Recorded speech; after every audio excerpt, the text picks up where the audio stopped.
Pernah nggak sih? Kamu ngerasa hidup tuh ribet banget.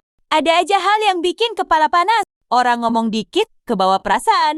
Deadline numpuk, pengen nyerah. Atau cuma karena hal kecil. Kayak chat gak dibales, langsung overthinking. Tapi lucunya, ada aja orang yang kelihatannya kalem banget. Padahal, masalahnya mungkin sama beratnya kayak kita. Dan lo mikir, kok bisa sih orang setenang itu? Nih ya, jujur aja, orang yang bisa tenang tuh bukan karena hidupnya ringan, tapi karena dia udah belajar buat nggak bereaksi ke semua hal. Dan hari ini, gue pengen cerita tentang itu. Gimana caranya biar lo bisa tetap tenang, bahkan pas dunia lagi berantakan. Pertama, sadari hal yang nggak bisa dikontrol. Rahasia pertama itu simple banget. Sadar apa yang bisa lo kontrol dan apa yang enggak. Kadang kita capek bukan karena masalahnya gede, tapi karena kita terus maksa ngubah hal yang nggak bisa kita ubah. Lo nggak bisa ngontrol omongan orang, nggak bisa maksa orang buat paham perasaan lo, tapi lo bisa ngontrol cara lo ngerespon.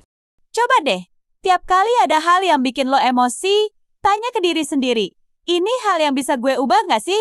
Kalau jawabannya enggak, ya udah, lepasin. Kadang, cara terbaik buat menang, itu dengan gak ikut main di permainannya. Kedua, jauh dari drama. Dekat sama diri sendiri. Jauhin diri lo dari drama. Serius, hidup udah cukup rumit tanpa lo harus ikutan ribut sama hal yang gak penting. Lo gak perlu komen di semua hal. Gak perlu bales semua chat. Gak perlu jelasin semuanya ke semua orang. Ketenangan tuh muncul waktu lo sadar. Gak semua hal harus direspon. Kadang diem adalah jawaban paling elegan. Dan waktu lo mulai milih hal-hal yang mau lo tanggapi, lo bakal sadar, hidup tuh ternyata gak seberisik itu. Lo cuma butuh ruang buat dengerin diri sendiri.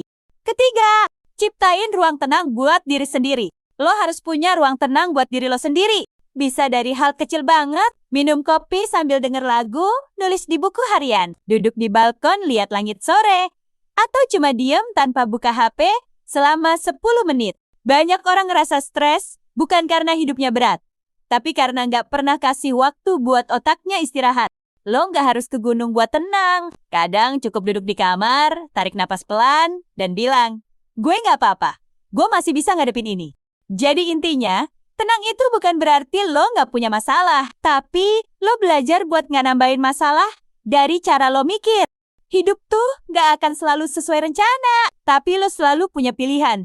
Mau panik atau mau tetap kalem, dan percaya bahwa semuanya akan baik-baik aja.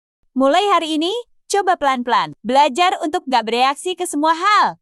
Belajar untuk gak ikut terbawa arus. Karena di balik ketenangan itu, ada kekuatan yang luar biasa.